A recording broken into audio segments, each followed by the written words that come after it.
and welcome to another commute. It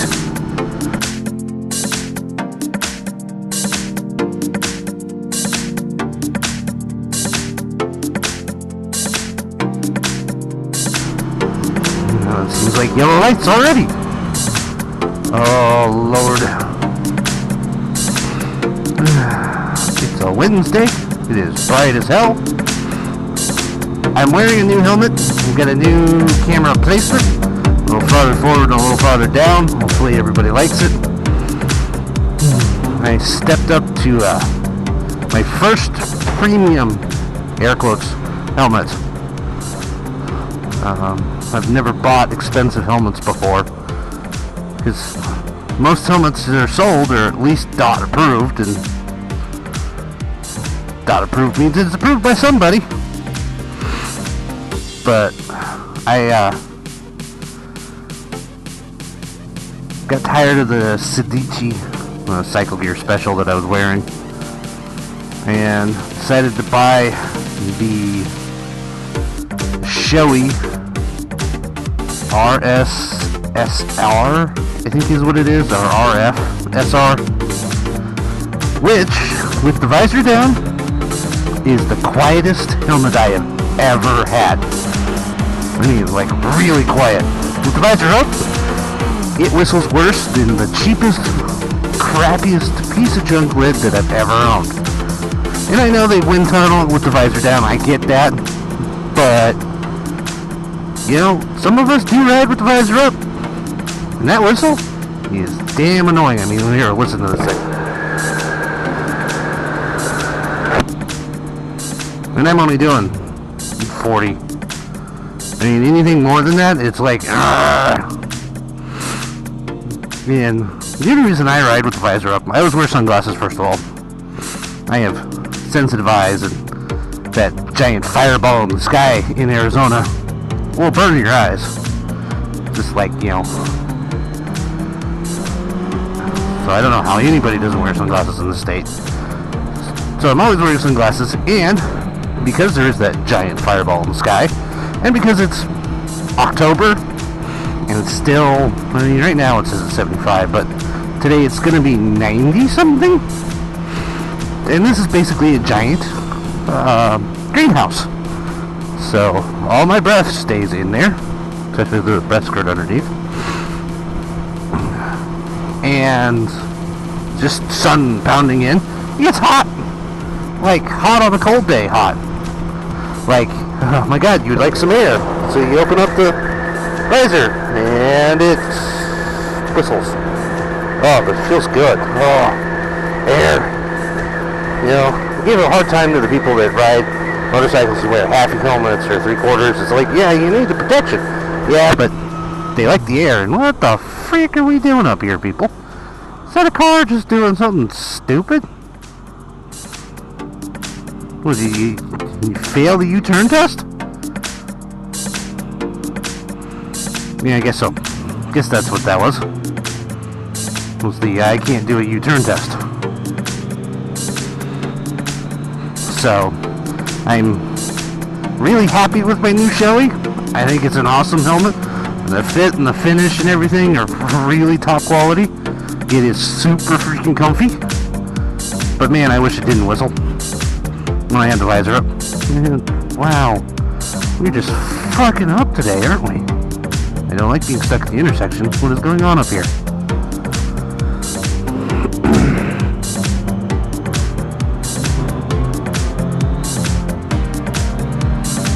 Ooh, this is a nice commute. Hey, the limo's still there. Apparently everybody else wonders why the hell you'd buy a used limo too. That was in one of my earlier videos. I asked that question. I'm like, what the hell would you do with a used limo?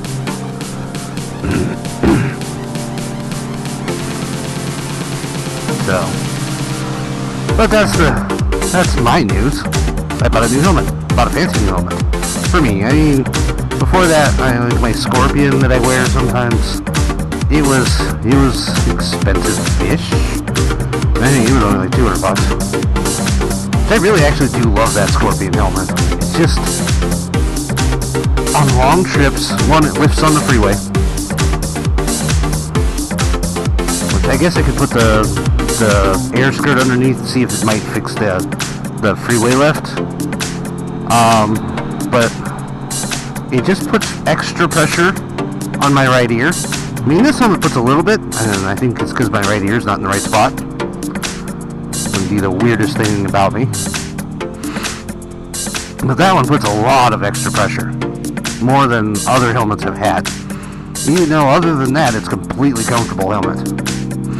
The Sidici, whatever the hell it was, the Cycle Gear Special I was wearing, that thing was crap. It wasn't comfortable. It whistled. It didn't flow in the air. Which at least this, it has vents that actually flow air. I can actually feel it across the top of my head. The Sidici just whistled and didn't move in the air. I was like, how do you do that? How do you whistle and not move air? So, and then I had an HJC before that. That's what I hit the deer with. And it performed marvelously. I actually really liked it, except for its internal sunshade. It did not work. I mean, if you're going to pay for a feature like an internal sunshade, it'd be nice if it actually worked. And it would drop down and latch, but if you hit the button to retract it, and it's supposed to be spring-loaded, nope. So you either manually push it up, or you have to try and fiddle with the top to try and get to it. Which, you look like a goddamn monkey trying to accomplish that. I look like a goddamn monkey right now, talking with my hands and everything. So, but, and then before that,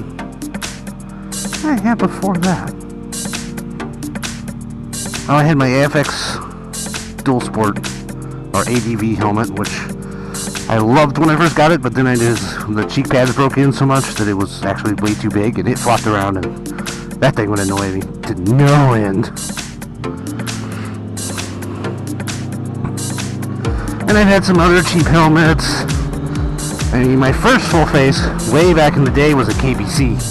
I had a series of TK8s I loved, and I got a couple of KBC modulars for me and the wife. If I really liked the KBCs, they were the right price point and the right quality. Nothing super ridiculously expensive, but good protection. I mean, my 06 wreck, I was wearing a KBC, and it performed really well. I mean, I know I bounced my skull off the back of my head off that lady's windshield, and it only had a little chip in it. I'm sure the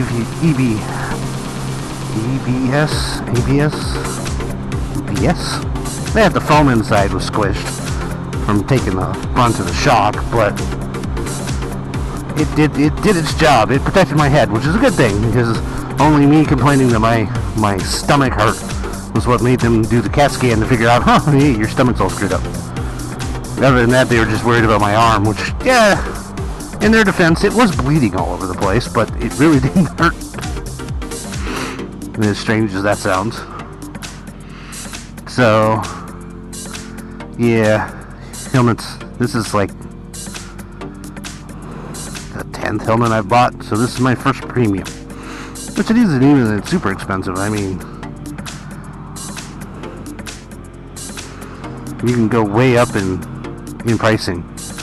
This one's only like $400. I mean, I think then the RF 1200 or whatever is another like $200 more expensive. And then if you talk to a Rye or anybody else like that, up in the more expensive stuff. So, but it's nice. I just wish it didn't whistle. No more whistle. And if anybody knows how to make it not whistle, other than like taping across the ports, if there's some trick to it, let me know. Anyways, I'm going to let you go. I'm almost to work on this fine sunny Wednesday, and I hope everybody has a wonderful week, and I'll see you on the next one.